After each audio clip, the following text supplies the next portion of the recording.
Coucou tout le monde, on se retrouve aujourd'hui pour vous présenter une petite astuce pour ranger vos découpes de mots. Donc grâce à vos dies, du coup vous avez réalisé des petites découpes et vous ne savez pas où les ranger. Donc moi c'est vrai que j'utilise ce système depuis pas mal de temps, donc depuis presque le début. Donc après vous voyez là j'ai des petites découpes comme ceci. Et là, vous voyez, on a des petites pochettes transparentes. Donc moi, je trouve ça vraiment hyper pratique. Et en plus, vous verrez, on va justement faire le tuto ensemble. Comme ça, vous pourrez justement le réaliser chez vous. Donc là, il n'y a pas très longtemps, j'avais fait une petite demande donc, sur une de mes vidéos. Et du coup, plusieurs de mes abonnés m'ont envoyé des grands mots comme ça en découpe. Et voilà, je trouvais vraiment sympa le système comme ça pour les ranger. En plus, voilà, c'est très simple. Vous voyez, là, en général, j'essaie de ranger un petit peu par famille, donc tout ce qui est anniversaire, etc. Voilà, tout ce qui est Noël. Donc là, moi, je trouve que c'est vraiment sympa.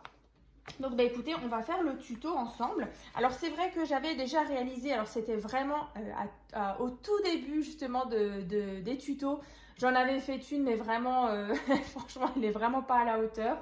Donc là, cette fois-ci, je vous représente justement cette technique que j'aime beaucoup. Donc là, en fait, il vous faudra juste un classeur. Donc là, c'est un classeur de chez Action dans les teintes de rose. Ensuite, il vous faudra justement des petites feuilles. Alors des feuilles, essayez de prendre quand même quelque chose d'assez épais. Donc là, par exemple, de ce bloc de cardstock en 220 grammes. Donc là, moi, je vais utiliser justement les beiges, enfin les écrus, pas les blanches, parce que du coup, les blanches, parfois, je les utilise pour les tutos. Vous voyez, elles sont un peu jaunâtres comme ça, et c'est vrai que je les aime pas forcément. Donc là, pour justement mettre dans le classeur, je trouvais que c'était vraiment bien. En plus, du coup, on voit le contraste quand c'est blanc cassé et on a nos découpes blanches, donc ça je trouve vraiment bien. Et du coup il vous faudra du calque. Alors bon, là c'est du calque que j'ai trouvé donc chez Cora, mais vous en avez certainement aussi dans d'autres supermarchés ou même chez Action.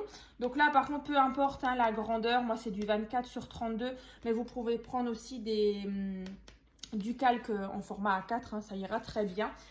Donc après en fait vous prenez, alors on va commencer, ça je vais mettre de côté.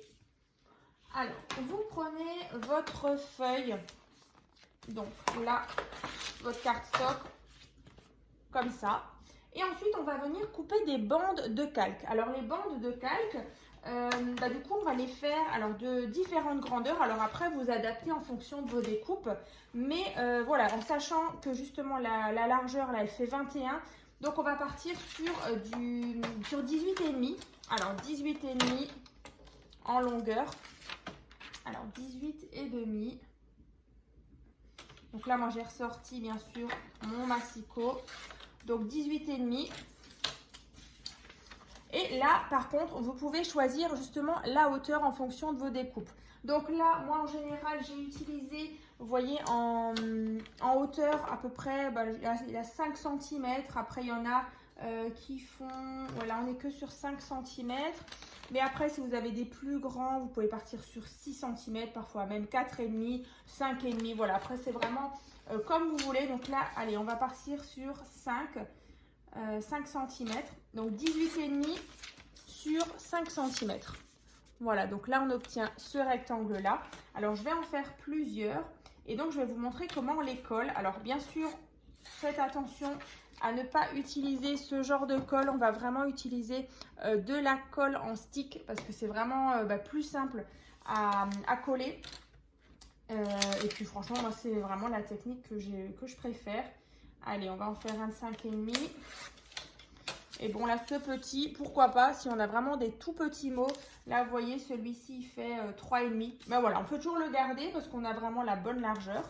Ensuite, vous prenez votre feuille comme ça et en fait vous allez mettre de la colle en stick vraiment sur les côtés et en bas. Voilà, comme ça vous avez vraiment une petite pochette et là vous voyez du coup c'est transparent. Alors après vous les disposez, vous pouvez en mettre 3 en général, moi j'en mets 3, mais on peut même parfois en mettre 4 à la suite. Donc là, bien sûr, ce qui est pratique avec les bâtons de colle comme ça, vous pouvez vraiment, vous voyez, je vais essayer de vous montrer. Vous essayez d'être, voilà, là on le voit, pas trop large. Donc sur les côtés et en bas, voilà, on tire un trait de colle. Donc là, on y va. Donc moi, je commence par en bas. J'essaie quand même de centrer tout ça. Ensuite, je prends mon plioir et du coup, j'aplatis pour bien que ça adhère.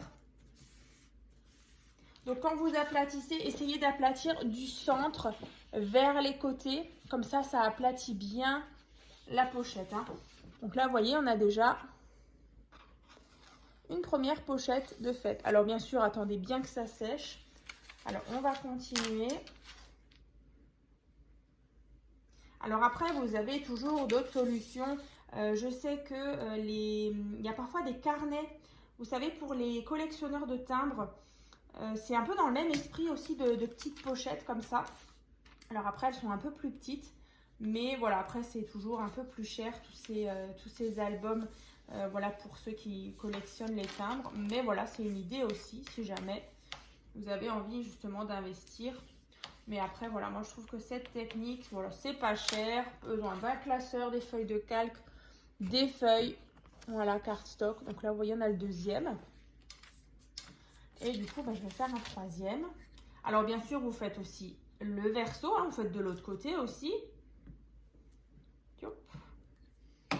Donc là, vous voyez, j'en ai mis sur les trois côtés.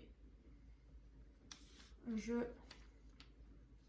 centre tout ça. Voilà, j'essaie d'être le plus droit possible. Comme ça. Et donc là, vous voyez, on a nos trois pochettes. Alors bien sûr, vous faites la même chose derrière. Et vous voyez, après, quand soit vous recevez des petites découpes ou si vous en faites à l'avance, par exemple le mot bonheur, vous voyez, c'est vrai qu'après on risque de l'abîmer si on le met dans des livres ou des choses comme ça. Donc là, vous voyez, on le glisse à l'intérieur.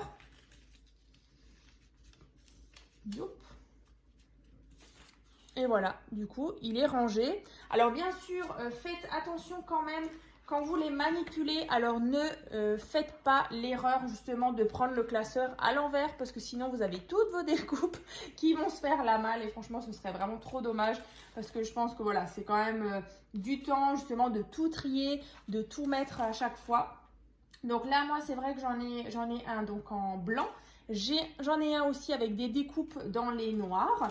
J'en ai un aussi en craft. J'en ai dans les roses. J'en ai dans les bleus. Donc voilà, après, je pioche comme ça quand je fais une création. Je sais que voilà, j'ai envie de découpe blanche. Donc c'est dans ce classeur-là. Donc voilà, déjà une petite idée. Et après, du coup, vous avez besoin donc d'une petite perforatrice comme ça pour justement le ranger dans votre classeur. Donc ça, vous trouvez facilement donc chez Action. D'ailleurs, c'en est une d'ailleurs de là-bas. Donc après, vous remplissez. Vous prenez votre classeur. Et on insère à chaque fois différentes pages. Donc après, vous pouvez toujours mettre des œillets au niveau des trous. Vous voyez, comme ça solidifie un petit peu. Mais écoutez, là, moi, j'en ai pas mis du non plus ici, hein. Ah oui, j'en avais mis là parce que du coup, c'était un petit peu abîmé à force de tourner les pages. Donc, écoutez, je crois que je vous ai tout dit. Voilà, comme dit, c'est vraiment un petit rappel de cette technique-là parce que c'est vrai que voilà, j'avais reçu justement pas mal de découpes de mots et encore un grand merci, hein. Les personnes qui m'ont envoyé tout ça, elles se reconnaîtront. Voilà, je vous remercie vraiment beaucoup pour tout ça. C'est vrai que voilà, c'est toujours un plaisir de vous faire ces vidéos. Et puis là, c'est vrai que vous m'avez gâté. Des petits mots, félicitations, des grands mots. Et franchement, ça, c'est ce qui me manquait. Là, vous voyez, là, j'ai de nouveau quoi faire pour les prochaines créations.